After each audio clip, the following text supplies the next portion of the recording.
Yay! And we are now live. Awesome. How awesome is this? Oh wow. Good evening. Sure people are still coming in. Well, is it good evening? Well, good evening if you're in South Africa, but good morning if you're in another part of the world. Good day again if you're in another part of the world. Good afternoon, because we have people from different parts of the world who are probably going to watch this live today and the recording. So welcome everybody to the seventh installment of the Full Color Leader Series conversation. Really excited about the guest we have today, a phenomenal gentleman, and even more excited about this topic, Whispers from the Future, Decoding the MetaVerse. Quite a big topic.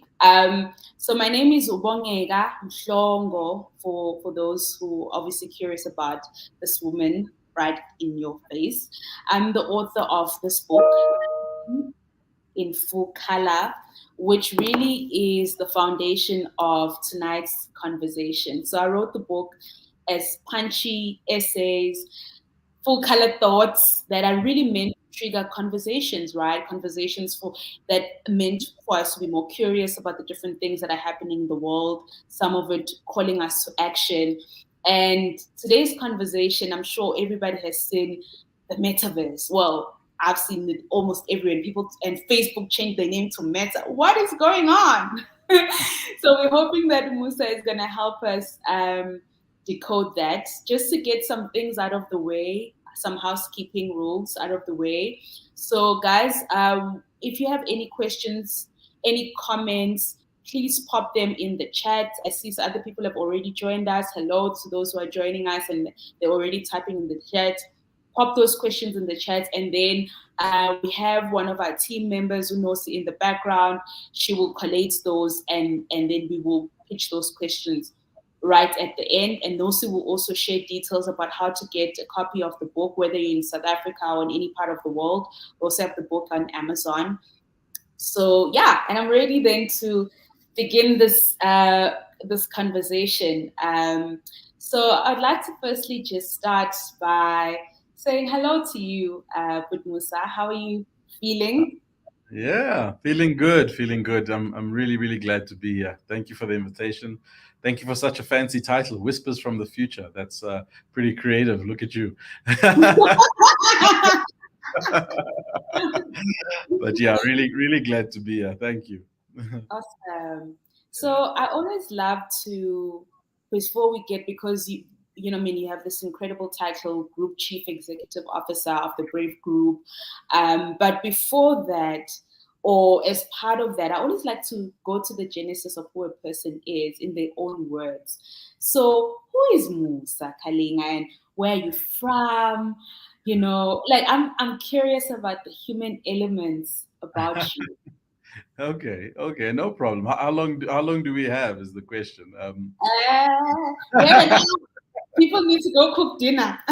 Well, I'll keep it short and sweet, right? So, yeah, I'm Musa Kalenga. I'm Zambian born, and I have lived in many parts of the world, fortunately. So after 6 months of living in Zambia, after I was born, we moved to Scotland, where at the time my father was studying a master's degree. So we spent some years in Scotland. From Scotland, we moved to Botswana, where I spent a number of years as well, formatively, and then in between Zambia and Botswana. Then we ended up coming to South Africa in 1994, and been based here since, and then have gone to school, studied. I fortunately, had the privilege of going to university at Wits as well, where I did my graduate. I did my postgraduate at Gibbs. And I've been very entrepreneurial most of my life. So I started my first business while I was at Wits. I've spent some time on the corporate side in financial services. I've spent some time in global technology, which is also very useful. So I've been very fortunate that my career has taken me to different places, and I've seen interesting parts of the economy from different points of view, which has been advantageous. And now I'm a father of two. I've got a young son and I've got a young daughter, beautiful wife as well, and an Africanist at heart. So My goal really in this world is to try and help people to think twice about their lives, about what they do, but contribute to the positive narrative around what we can all individually contribute to changing our destiny as an African continent. So I kind of keep myself busy and occupied with all the things that allow me to do that. So that's a little bit about me. Wow, so incredible. And also just your rich background and history. I'm so fascinated, so well traveled. Thanks for sharing that with us, Musa. My So pleasure.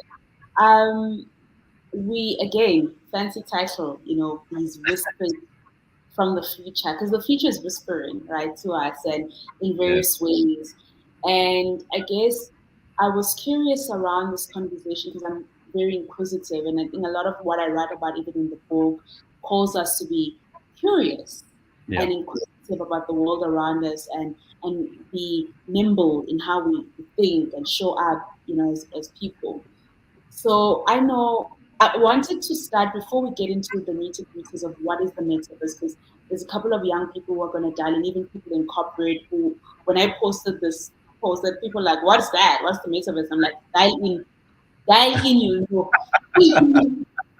But I want to decode, like rather, I want to start with a game or quiz Okay. where just based on some of the things I've been hearing and some of my research, I'm going to read out a couple of statements to you, and Okay. then you're going to tell me whether that statement is a fact or a myth. So these are statements about just the metaverse and thinking about, because it's still, I guess, in its elementary conversation. Yes. Well, not elementary would be the word, but we're still catching up to it, right? Yeah. So yeah, so guys, I'm going to read these statements. It's just a way of, because it's a big topic, but just a way of to also just have fun as we navigate this topic. So Cool. cool. Ready. Not question, statement number one. In the most simplistic definition, the metaverse aims to replicate some of our experiences in real life, like physically. Fact or myth? Fact. Fact. Hmm. Fact. Yeah. Cool. The metaverse has the potential to cause a sense of exclusion of certain groups, for example, disabled groups in society. Hmm. Fact, but not for disabled people. Yeah. Okay. Yes. In the metaverse, you can actually buy a digital asset like digital land and use some of that money to pay for your rent or your board in real life. It's a fact. Technically, it's a fact. Yes. Guys, we need to be investing in this digital asset. Okay. In the future, humans will spend more time in the metaverse than in reality.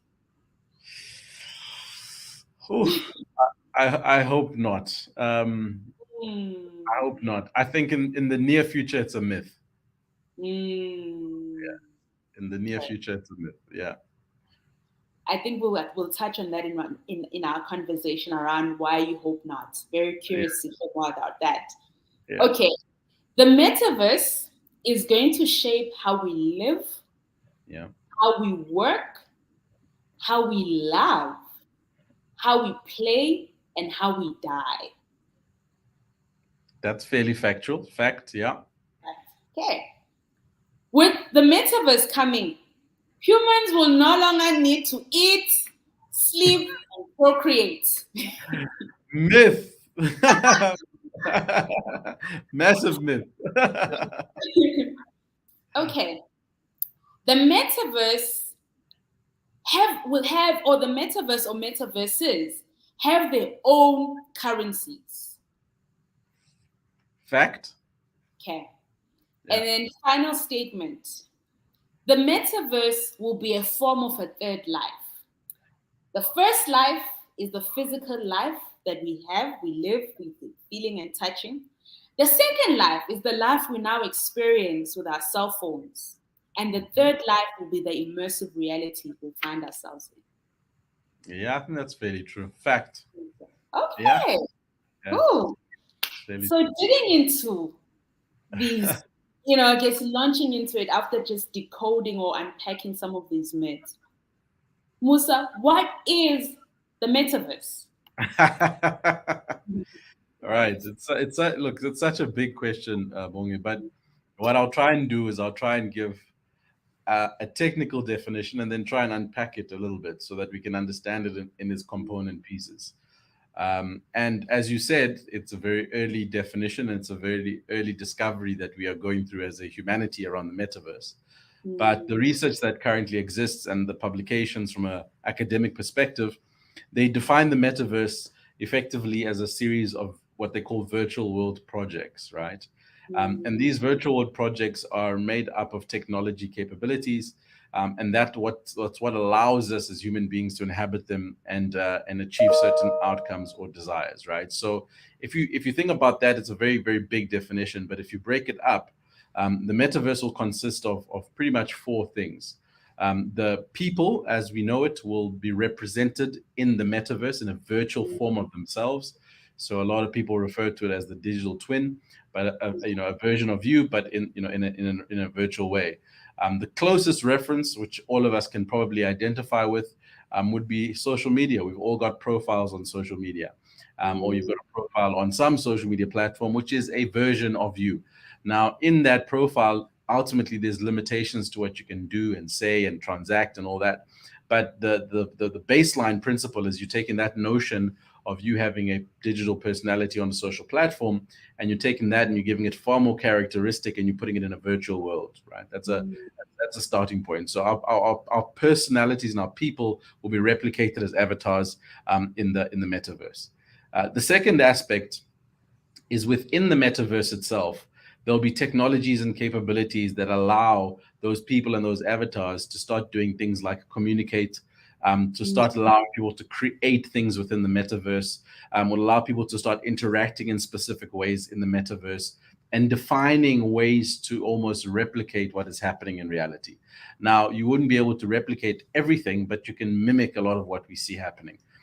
For those of us that have got children that play things like Roblox, or if you're big gamers, you will already be experiencing this kind of replication of what happens in the real world inside a gaming environment. So you got these people, you got the avatars, you got these technologies and capabilities that allow replication, and then those ultimately lead to different behaviors on the metaverse. And ultimately, human beings have got the ability to coordinate themselves better than any other species on the planet. So because we're going to have these technologies that allow us to communicate, to render and create, to interact, it means that there'll be a new type of coordination that happens within the metaverse. That coordination will be around whether you're creating small societies, whether you're creating environments, countries, whether you're replicating companies. There'll be some degree of coordination happening in the metaverse that'll start to clarify things like the roles of the different avatars and players within the metaverse. Now, some people believe that the rules of the real world will be applied in the metaverse. And I think as a starting point, because technology always copies the preceding technology, I think that's true. But what I think will happen ultimately is that the roles within the metaverse will start to take on a very new and very different identity of their own that are native to the metaverse, which we still need to discover and understand. So the role of a government, as an example, will be very different in the metaverse. And therefore, the role of a president won't be the same as the role of a president in real life, as an example. And so the ability for us to develop shared understanding of these behaviors will also determine how people within the metaverse achieve objectives together. And then there'll be the ability for us to create what you call in-world artifacts. So once you've got the people, the avatars, you've got technologies that allow us to do certain things, you've got desired behaviors that then happen as a result. There'll be then a creation process of how things happen within the metaverse. You mentioned issues of currency, issues of trading and value exchange, issues of communication, issues of jurisdiction, where things are governed, how they're governed, what processes those go through. So all of those will start to be developed as not only systems and processes, but also artifacts within the metaverse that allow us to occupy that space. So those are the four kind of key aspects of the metaverse. If you think about it from a technical perspective, what becomes quite exciting as a result of it is there'll be bodies of opportunity that develop and as we go along. Wow. As you're talking, I'm sitting and I'm thinking, um, what human problem, because a lot of technology, the gift it gives us is a resolution of a human problem. Some Yeah. some of it we're cognizant of already, and some of the problems we're not even aware of. It's like, Yeah. the one of my favorite quotes, Henry Ford, when there's a quote by him that says, if I ask people what they wanted, there's a quote that says they would have said faster horses, because at that time there was no framing of a Model T or automobile.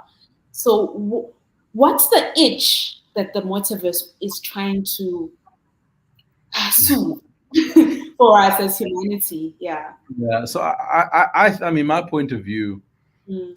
is, in theory, the metaverse gives you ultimate democratization, right? And when I say ultimate democratization, the metaverse, in theory, is the place that you go to Mm. where the only constraint to your success or your ability to achieve is your creativity.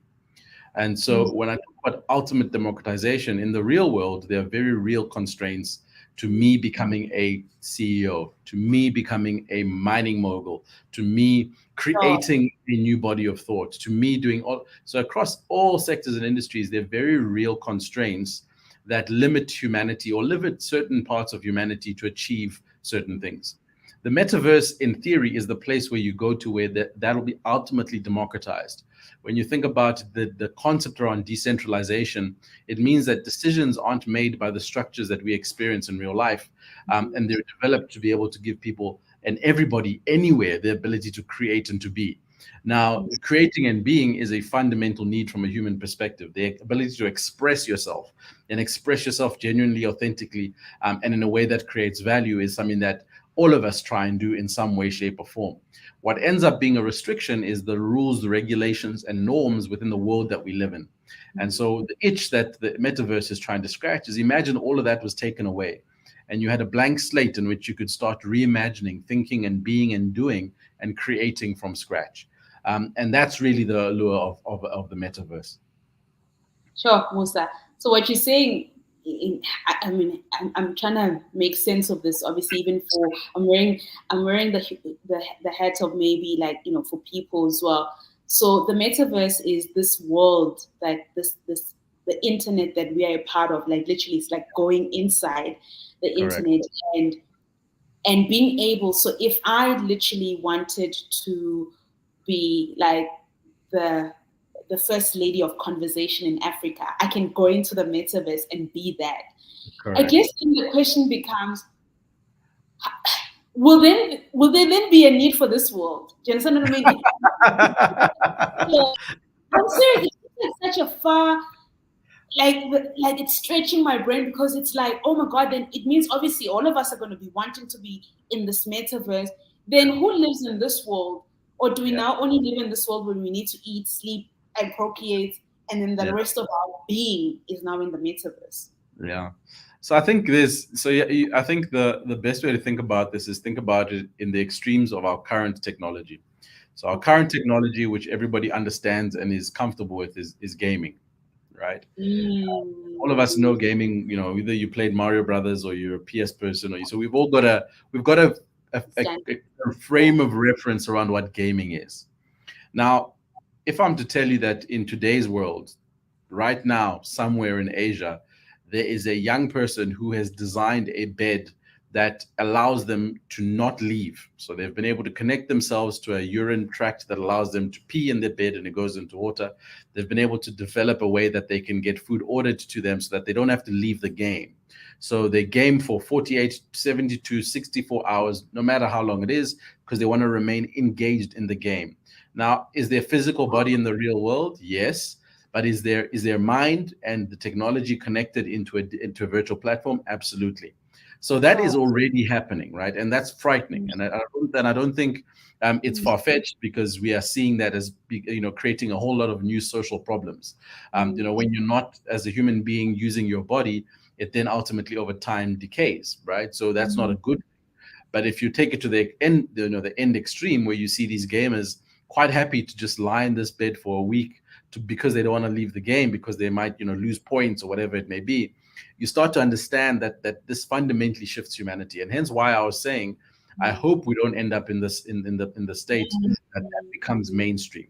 Now, like all things, there'll be different levels of adoptions, right? Like all things, some people will end up in that environment where they don't want to leave the metaverse because maybe their lived experience on planet Earth and with other human beings is negative, right? Maybe I've been bullied my whole life, and every time I show up, I don't feel like I can interact with human beings based on the fact that they've never made me feel comfortable. Then a virtual environment is a very attractive option, right? I can go into this place and create and design myself from scratch and be whoever I want to be. The one person could argue that that's solving a human need for that individual. Another could argue that that's a little bit crazy, but that's the reality of the world that we live in. So even when you look at gaming as a current technology, we've got this adoption that people are trying to get deeper into the game and further out of reality, which is very scary. Sure. Yeah. And perhaps it's also scary because it's still a new thing. Like I always think about the people who first experience a thing before it's normal. There's always rumors about it. I mean, I wrote about it in the book when we were listening to the year 2000. Yeah. 1999, I was 11 years old. And I remember people were saying the fridge will fly, everyone's the end of the world. Like, that was the conversation in 1999, like all of these theories that were coming. And then I talk about it in the book that 2000 came and I looked at our fridge, how? Nothing. No flying. Nothing. Life was so normal. And I realized that at the beginning of every new thing, there's always conspiracies and I guess it's normal, part of the human thing. So now we're talking about this metaverse and going into this world, but I don't want to assume that people understand how do I go into the metaverse? How do I now become part of this virtual world experience? It is something that I just sit and I'm like metaverse and I'm zapped into or are there means of access into the metaverse? Yeah, so I think it's an important question because typically, if we reference current technology, you need hardware to be able to get into a virtual engagement. So I used Sega, I used Golden China, I used PS. You needed a console and you need to connect to the TV, and that's what creates your interaction. What's happening over time is that the line between the human being and the technology is getting thinner and thinner and thinner. So if you would like to imagine, it's like a membrane, right? So at some stage it's going to be so thin that it'll be indistinguishable, right? You won't be able to tell what's real and what's fake. So you can start to see this being teased out by things like the Google Glass technology. Google have got experiments where you can wear Google Glass, and in your Google Glass come up all these interactions through the lens that are effectively augmenting the world around you, right? So that's a way that you're getting thinner and thinner in the interaction between human beings and technology. When Facebook launched Meta, and if you watch the launch video, you'll see how Mark Zuckerberg explains that trying to remove the barrier of physical hardware and people's interaction with technology is the goal of the metaverse, right? So they're trying to say, one day you won't be able to, you won't need to go into a phone to be able to experience the metaverse. You won't need to put on a set of goggles or, to experience the metaverse. One day that membrane will be so thin that you won't be able to distinguish. So whether that's going to be by augmentation, so your eyes, your ears, your whatever it is, or that's going to be by some level of device adoption, which I still think is probably our medium-term goal, is that you'll be able to sit in my office now. I'd be able to, pick up something, and with that something, put it on my eyes or on my head, and then I'd be able to go into the metaverse, right? So if you think about AR or VR, that's currently the reality. So if you want to get into the metaverse, as you're talking about, the gateway is still a hardware. It's still a technology that enables that. So that still is a constraint for people to adopt it, en masse, which is why in my article I said, I'm not too sure yet, how close we are to that point, because it's not yet true that everyone has access to the technology that allows them access to the metaverse. It is true that we have mobile devices, and to an extent you can mimic the experience, but to be truly immersive, some of you have probably watched those videos of guys that are sitting, at a dinner table with their goggles on, and they're having a dinner date with someone that is not there physically, is there in the goggles. And until we get to the point where everybody's got those goggles, not everybody can access the metaverse. So I think the technology to give us a gateway into the metaverse is still going to be important for a while. The cost of it has to drop. The access to it has to become mainstream, much like the mobile device, right? Social media would not have been social media without the mobile device becoming accessible to everyone at a cheap enough rate. So I think the same thing will need to apply from a metaverse perspective for everyone to be able to actually use it to the extent that it's saturated. Yeah. So, even picking up, I want to pick up on that around everybody having access to these technology tools that will give us access to the metaverse, and and bringing it to our African, context. We know that there's something simple as, even with the mobile device, there's still people in parts of this country who, infrastructure-wise, don't have access to electricity. It's a shock in 2023. So without those electricity infrastructure, it means they can put Wi-Fi and all of those different things. I'm even cognizant of this conversation that, oh my gosh, there's people that already are excluded by the mere fact that they don't have laptops, they don't have Wi-Fi, they don't have electricity, right? Correct. So in terms of the metaverse conversation, I know it's something that you also talk about in your article. I know Africa, there's the Africa Rare, you can explore Africa's first, metaverse, Africa Rare on Ubuntu land, right? And I guess they're kind of positioning themselves to, often in the world we had to catch up, but I think it's almost to say, hey, we are also wanting to lead in the digital conversation. So in looking at in our African context, Musa, and you mentioned it's not just Ubuntu land. You mentioned that there's already development in Nigeria and in Kenya.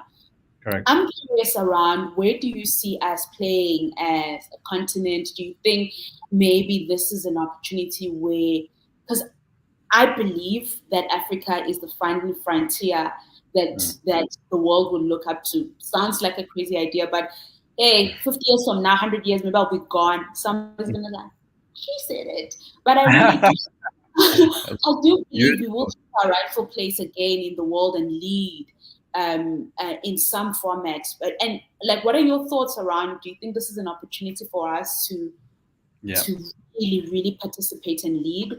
Yeah.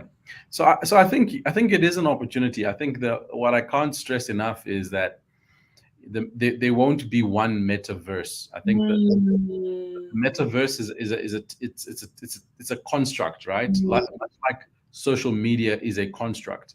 And in social media, you get social media platforms, right? So you get Facebook, you get Google, you get LinkedIn, you get all these platforms. I think the metaverse as a construct will have many metaverses. The question is, to what extent will those metaverses be integrated or not? So I think what is happening now is that everybody is trying to get their metaverse to critical mass, right? So at some stage, Facebook was running towards getting 1 billion people. When you've got 1 billion people on your social media platform, you become the gold standard, similar to the metaverse. We'll have a metaverse that's coming up, Ubuntu land, and there's developments happening in there, early innovations, people experimenting with it. But it's by no means the same metaverse that you'll experience when you're in different parts of Africa, as an example. Now, back to the idea around democratization. What that means is that we could ultimately get the biggest metaverse coming out of Uganda, for all we know.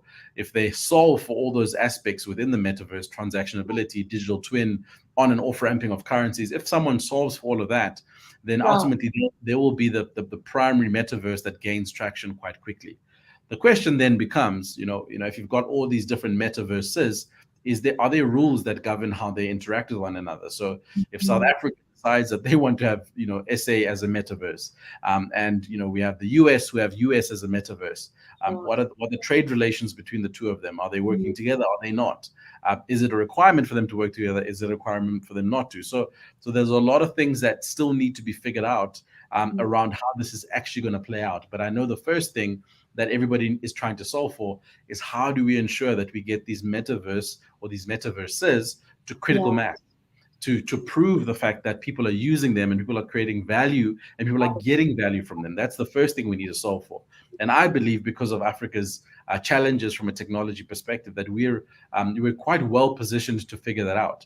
If you think about what mobile money, we're probably the most advanced continent with regards to mobile money mobile transactions, because we were using the mobile phone, before people even realized it was a thing. So we've advanced. We've actually, we've far gone the developed world in our understanding of mobile transactionability. So if we take the Wow. same energy, for lack of a better word, and we think about the metaverse and the aspects of exclusion that are fundamental to our continent. You've mentioned infrastructure, we've mentioned connectivity, we've mentioned devices. All of those are fundamental to our continent. And if we use those things to try and figure out how we can create a metaverse that onboards people quicker, that is light enough to be used on low bandwidth environments, that can allow you to transact, that can do even solve all those things, then I believe we've got a fair chance as Africa to be able to create a metaverse experience that can be used as a standard, for the rest of the world to follow. So, and once again, that's all up to the creativity of the makers and the creators within the African context. And there's various opportunities from that perspective around the 6 different jobs that the metaverse is also creating. Wow. So, also just in building on, you speak of the critical mass. And for me, I know one of the, I guess, some of the criticism or the arguments, I won't say arguments against, but some of the caution around the metaverse also is how a lot of these big corporates are obviously gearing up for it because of the economic aspect of it and the opportunity of it being a multi-billion, trillion-dollar environment, right? So it was one of the statements I read earlier around I can buy digital land, digital assets, and pay my rent. Like, I want to decode that, because obviously when we begin to talk about assets and making money, that's something that all of us are interested in rather. So how does that currently work? Like, can I go to Wonderland right now and buy digital land and that is like a proper value, because you spoke about value. So I guess for me, when I'm thinking about it, this value exchange economy that's happening, can people participate right now? Can anybody who's listening go to Wonderland or any metaverse, buy land, and that is like a good asset to own for the Yeah. future? Okay. Absolutely. So, firstly, before I answer that, there are 2 questions in the chat. Do you want to deal with them now, or do you want to deal with them like closer to the end? How do you want to handle questions? So I would love for you to answer that, and then we can take questions up straight after how you answer. Yeah. Cool. All right. So assets. So assets in the metaverse are important to understand because some rules will be similar and some rules will not be similar at all. So Okay. the first thing is that the rules for value creation in the metaverse have not been fully defined. So let's use the example that you've used. Ubuntu Land and Africa Rare want to sell you a piece of real estate in the metaverse. They'll give you a description of what it is. Maybe, for you to understand it in real world terms, they'll say it's a hectare piece of land in Ubuntu Land. So you can connect now a hectare in real life to a hectare in the digital world, but it's actually not the same thing. But they're using a reference that you can make sense of, firstly, right? So in the metaverse, will it be an actual hectare? That's the question. Probably not.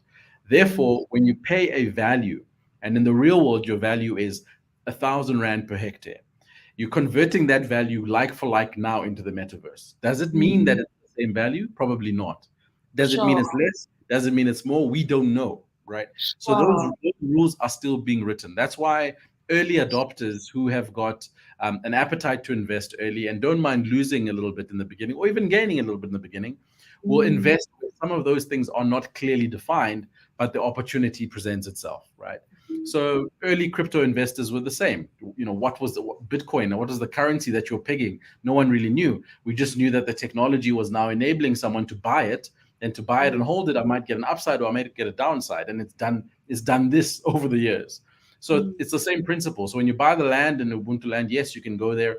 They're going to fix a price, or they're going to venture a price, and you're going to either agree to it or disagree to it.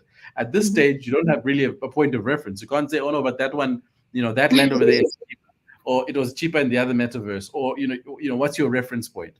So a lot of people that are in that space now, they're making consumers price takers. They set the price. They decide, based on what they may think is fair, what the price is going to be. So let's say we agree it's 25,000 US dollars and you can own a hectare of land in the metaverse. And you agree, you say, sharp, I want to own a hectare of land. Now the next challenge is, how do I get $25,000 from the real world into the metaverse, right? So now you've got on-ramps and you've got off-ramps from a digital currency perspective. This will boil down to the specific metaverse you're speaking about, right? So some people may say, pay us in ETH, or pay us in Bitcoin, or pay us in Ripple. So you're now taking your physical hard world currency and you're going through a Bitcoin exchange and you're converting that into digital currency so that you can trade that digital currency in the digital world. The question is, when you want to now exit and you say, I want to sell my piece of land and I paid $25,000 for it. Number one, what is the current price now? A day later, has it appreciated? Has it depreciated? Those economics are not defined yet. So someone could say, I think the price has gone down. And what, at that point, you can't really say no, you can't really say yes. You're a price taker. And so they offer you 20,000, you pay 25,000, you've lost 5,000. And now you have to extract that money out of the digital world. So unless you want to keep your money in digital currency, be it Bitcoin or whatever it may be, you now have to take it out of that currency and take an off-ramp back into the real world with your currency being a hard currency in a bank, right?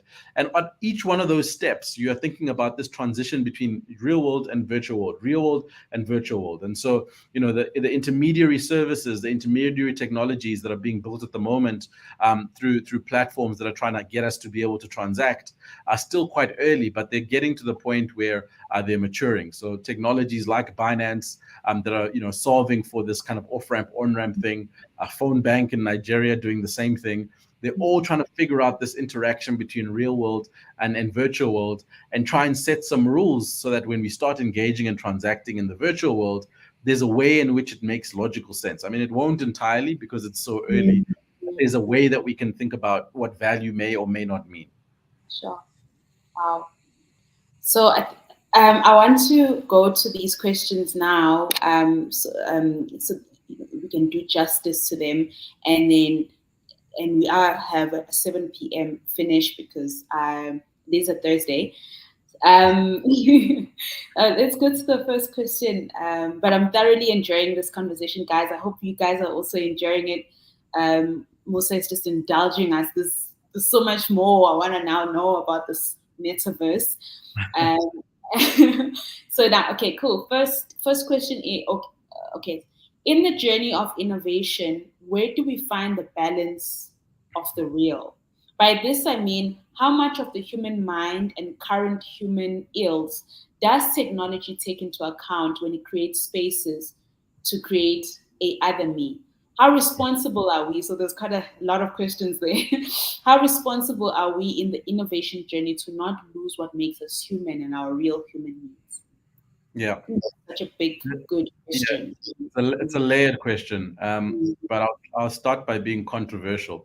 And that's why your first question there is about in the journey of innovation. So I would put it to you that innovation in its purest sense is about fundamentally breaking the rules, right? In its purest sense, from first principles, when you talk about innovation, you're talking about doing something that's never been done before, right? And if that is your definition of innovation, then by virtue of that definition, you have to prepare yourself to be in an area of grayness in everything that you do, right? If you are not prepared to be in an area of grayness, it means that you are not truly on a journey of innovation. So if we think about what happened with Facebook, when things started to get really real regarding data privacy and all the Bell Pottinger, when all of that stuff was breaking and Facebook was called to Congress to account for how they were using people's data and information. Think about the fact that that was the first time it happened anywhere in the world, anywhere in the planet, right? It was the first time that conversation, that line of questioning, that those arguments were being tabled. Why? Because they were solving for being innovative. When you go into the world of innovation, you are automatically signing up for the gray area of the unknowns that you have no idea about. So either you're comfortable with that or you're not, right? That's my starting point. Having said that, I'm a firm believer. I'm a humanist at heart, and I did say it in the beginning that I hope that, and I think it's a bit ambitious, but I hope the rate at which we start developing and innovating into some of these spaces is matched by our ability to ensure that we can govern from a human perspective, right? So Mm. compliance, the regulation, the requirements needed for us to maintain humanity as technology runs away with us is really, that would be my desire. And I know that it's completely unrealistic. But if I was to have it my way, the rate at which innovation would lead should not be too fast that it surpasses our ability as human beings to govern it. That's the only hope that we have to ensure that we manage the boundary of humanity and technology. Without that in place, innovation by its design is going to go there, and it's going to go there and make us all uncomfortable because that's what it's supposed to do. So I think the bigger question is around how do we create structure and governance around it that has humanity at heart and not necessarily has innovation at heart. So I know it's a long-winded answer, but I think that's the reality. I think there's a fine line. I don't know yet that anybody has got it right. Anyone that is pushing the boundary of innovation is in the gray area of ethics, in the gray area of everything, So, and I don't know that it's fair to say, then as a result of the discomfort, don't innovate, right? Is that also, so that's tricky. That one's a very tricky question. Wow, brilliant answer though. Mm. I think sometimes we also say these things. Oh, I want to be known as an innovator, but it's not all glamorous. Yeah. It's like literally layers of color and that Yeah. grayness. And people actually saying it that way because I think sometimes we run with these terms because they sound like cool. But there's more implications to them. There's Yeah. consequences Yeah. to this journey of being human. And I don't think we can actually run from it. I think the nature of being human is this evolution that we're always going to question at the face of new technology. We're always going to question our role as humans. Yeah. So I'll move on to the next question. I hear and understand when he speaks of the metaverse as a place to create and be. Looking at traditional broadcast, there are gatekeepers to expectation on content they can broadcast. Yet in Mm. this era of technology, we are here now listening to this conversation outside traditional broadcast timeframes, outside traditional broadcast timeframes, but freedom to create through techno. Are there gatekeepers in this space, and how do we control responsible content? Very good question. Mm. Right. So because it's so early, they aren't. So right now, the only gatekeepers are those that are designing metaverses. So the only gatekeepers are those that are creating the environments. The rules, if you remember the way my starting point around the rules inside the environment that enable us to be human being haven't been written yet. So they aren't gatekeepers to the mining industry in the metaverse. They aren't gatekeepers to broadcast or to you name it. That doesn't currently exist as far as I understand it. And so if you're wanting to get the value of being an early adopter and getting into the metaverse and setting up your own version of SABC, you can very well do that, right? You Sure. can do that. The question is, as you do that, you're investing ahead of the curve as an innovator. So if you think about early adopters who know a technology that's not fully matured, but think that it's going to be amazing, and they go in there and they invest, you can do exactly that. You can go in there and set up Africa Broadcasting Corporation, and it could be positioned as the broadcaster that reaches everybody that's on the metaverse as a service. You can do that, right? The question is, as you do that, to what extent will you be able to monetize it immediately, right? Because broadcast is tied to eyeballs, it's tied to reach, it's tied to validating that people are seeing the message on a continuous or recurring basis. Now, at the early stage of the metaverse, you're investing in a thing, but the people may not be there yet. Sure. So what you previously have as an audience from a broadcast perspective may or may not be there. And that's the risk of being an early investor. So those rules don't apply yet, right? They're not written to that extent. In fact, I think people that are content creators on, influencers, that decide that they want to go into the metaverse and create a broadcasting station, they can absolutely do that. They could probably have the best opportunity of bringing their social media audience into the metaverse and creating a audience to broadcast to, right? But as someone who's just going in there and saying, I want to set up, Musa BC, I could do that. What happens next? Next is I need to get eyeballs, or I need to get people to come into the metaverse for it to make sense. So no, there aren't any gatekeepers as it stands, because everything is quite new in inverted commas. But that's not going to be forever. As people start to get the appetite to invest, as we're seeing like banks coming onto the metaverse and figuring out what happens there. It's a branch, but once again, are there customers there? Where do the customers come from? How do I service them? Am I just there to talk? So there's banks, Nedbank is on there, Standard Bank are on there, FNB are on there. But the question is, are they transacting, or are they there right now because they're testing the early technologies as an investment in their future? Wow. And then the next question, Musa, is what are the 6 different jobs the metaverse is creating? I think you touched on this earlier. So that person wants to know. It's a good question. So there's 6 categories of job, right? The first is, and it's probably apt, we're talking about SABC. So the first category of jobs is for creators, right? And creators effectively are going to be those that make assets that live in the metaverse. So if you think about what an NFT may be, if I was a creator right now, I could do a quick painting here, and that painting gets converted into an NFT, which is a digital asset, and you can buy it from me in the metaverse, right? So I'm a creator. That's like modelers, that's bloggers, that's writers, musicians, composers, videographers. All those people are creators, but they're creating NFTs, which are digital assets that are native to the technology. One category. There's also community builders, right? So if you think about the ability for us to evangelize about the metaverse, think about how we grow the metaverse. There are people who are trying to attract and engage more people into the metaverse. That becomes a job, right? Much like at some stage, there were people that were responsible for onboarding people into social media. You're going to have evangelists, curators, supporters who are bringing people into the metaverse, and safely so, right? And they're making sure that people find value within the metaverse. You've got another category. The third category are builders, what we call builders. And builders effectively are designing and organizing experiences inside the metaverse. So you'll see, I forget what his name was, the rapper that arranged a concert in the metaverse, and he was able to get, I forget his name. No. It was the younger one, the young guy. He also got dreads, but his name will come to me. But he built and he organized an experience inside the metaverse, the first concert of its kind during COVID, where people didn't have a physical place. Now, he designed this thing from scratch and people came.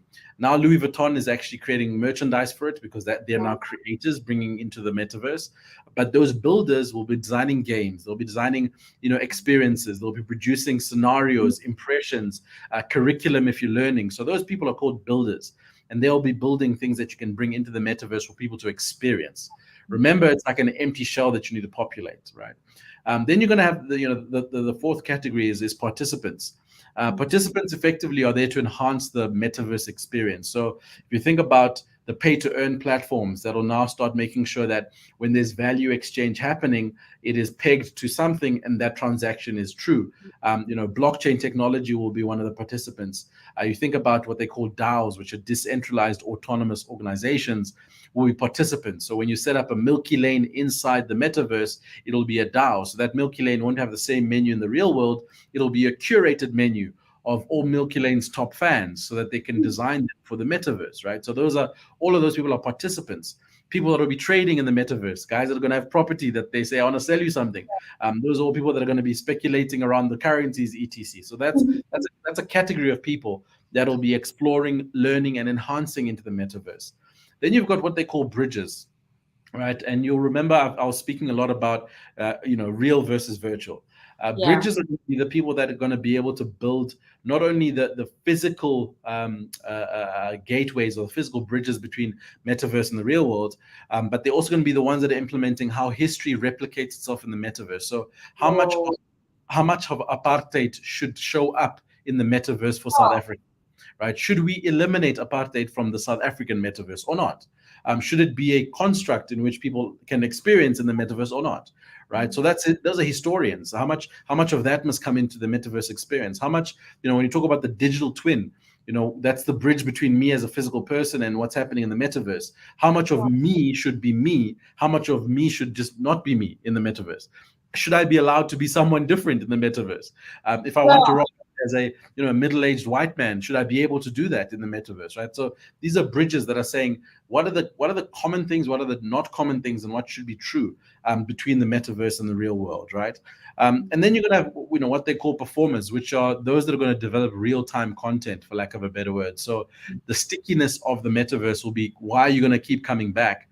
Will be performers call it musicians, VTubers, YouTubers, all those people that are developing things that get people to keep coming back are going to be what they call performers. So those are the 6 categories. You've got creators, you've got the community guys who attract, engage, and help people experience. You've got builders, you've got participants, you've got bridges, and then you've got performers. Those are all really interesting jobs that will be as a result, direct result of the metaverse. Sure. Guys, I'm learning so much. Like, Musa, thank you. Like, I hope people are excited, as excited as I am. Yeah, but anyway, wow, thank you. Like, there's so much I'm learning today. And then another question. If the metaverse becomes overly saturated by the next 50 years or so, is it possible that poverty might be completely eradicated? Very interesting question. Eradicated where? In the real world or in the metaverse? So so in the real world, I think the construct of poverty is related to very specific things. The construct of poverty in the metaverse is going to be different, if you understand what I mean. So the bridge we're going to build is to say we understand poverty as people who don't have access to water, clean health. That we've got a list because of our real world experience. Poverty in the metaverse may not be that. So the goal, absolutely, is how do we get our solve to be able to address the real life problem? But I urge you to think about poverty not being by the same definition in the metaverse. Poverty might be from an access perspective. Poverty might be you don't have data, you don't have a tower that's close to your house that can give you 5G streaming. Poverty might be your device is can't do so. That might be a technology poverty. It might not be our known definition of poverty. So think about those as the same construct but different application.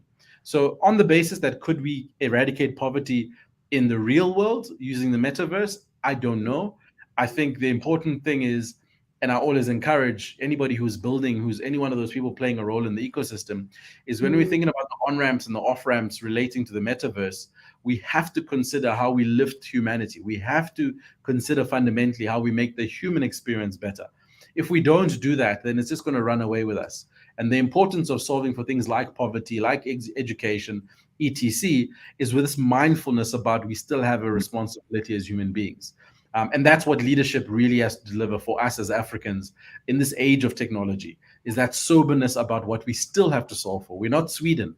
We're not in this place where everybody has got access, everybody's okay, everyone's got a car, running water, etc. We're not that. So if we're going to act like Sweden from a technology perspective and ignore some of the challenges that we have, we're going to run into a lot of trouble. Sure. I know. This is so nourishing. Okay, I'm literally wow. We're running out of time, so let me get to the people's questions. Okay, but cool.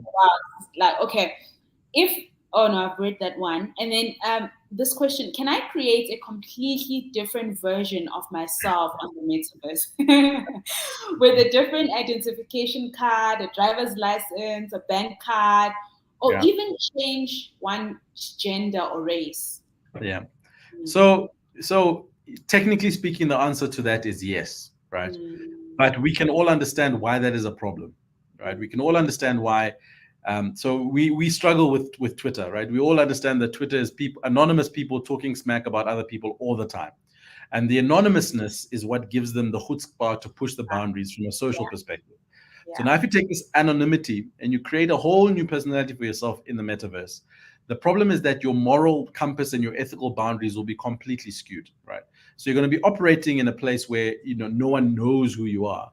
And what happens when the underbelly of humanity shows up? Because everybody, there's no consequences. So I think the problem with the metaverse and from an identity perspective that we have to solve for is that we still have to create an understanding of responsibility, whether it's digital or physical. And this is why the technology now has been trying to figure out the digital twin, right? So to what extent are you yourself and to what extent are you not yourself? Should it even be legal for you to be someone else in the metaverse? Because when you commit a crime in the metaverse and it's not a person or it's not a real person, how do you get convicted? It's happening right now. There's a case of, unfortunately, there's a lady who was raped in the metaverse. The question is the characters or the avatars that raped her in the metaverse, number one, are they real people? If they are real people in the real world, do you prosecute them in the real world or do you prosecute them in the metaverse? Because the physical person didn't commit the crime, but a representation of them in the metaverse did. So does the law in the metaverse apply, or does the law, in the real world apply, right? Those are real questions. And if you're a completely anonymous individual and you've decoupled your real identity to your digital identity, then ultimately you can be a criminal in the digital world. So there's a lot of very important questions that we need to ask that are ethical, that ultimately have to get us to stop and reflect and think very carefully around, if we're creating proximity between me and my digital identity, the unintended consequences of what might happen. So I think tread with caution, but those rules haven't fully been written yet. Digital twin technology is early and they're trying to figure it out. But to your point, could you do it? Absolutely. The downstream of doing it is what we don't know. So if you decide to be a whole new person on the metaverse, and we use the example of buying property, at some point they're going to have to verify who you are. And if you can't verify the link between your digital person and your real person, maybe there'll be a rule that says you can't own an asset in the digital world, right? Maybe that's what's going to happen. But the rules have not yet been written, so it's very early. Yeah. As you keep speaking, I keep thinking the article you wrote on the metaverse, more questions than answers. It's so true. Like, it's literally an emergent thing that I guess we keep asking these questions, but I think it's such a powerful thing that we asking them at such an early stage, and we caring about what is this thing and figuring it out. And then there's another question here that says, earlier you spoke about the constraints we face in real life. So does this mean that we won't have these constraints in the metaverse? For example, would I still have to study 3 years to get my degree? No, you won't, right? You won't have to. So there'll be a different way of verifying knowledge. There'll be a different way of ascertaining whether you know what if you claim to be an astrophysicist, there'll be a different way of verifying that. So there might be a blockchain technology where your real life, in inverted commas, degree, is used as a way to verify whether you got this degree in the metaverse. Or there might be a completely new construct. You might have to pass a very basic assessment test that gets you to the point where people have verified that you can be an astrophysicist. So no, the rules won't apply like for like. I think in the beginning, as I mentioned earlier, humanity always copies the preceding technology. So in the beginning, there will be an attempt to copy the current technology. So maybe let me explain what that means. So when radio was created, the reference point for radio was print media. So if you listen to early radio, people would just read the newspaper. They just read it. So you've got a new broadcast medium, but your reference is a newspaper. So you take the newspaper and you just read the newspaper. Now, we all know now that that's not really what radio is. But because their reference was the preceding technology, that was how they used it. So fast forward to today. When TV became a thing, and you had to have a TV anchor, what did they do? They took a radio script and someone read it like they were on, or while they're being recorded like they were on radio, but the TV is a new technology. And so with technology, humanity will always use the preceding technology as a reference for what is coming up, because we know that, we're comfortable with that.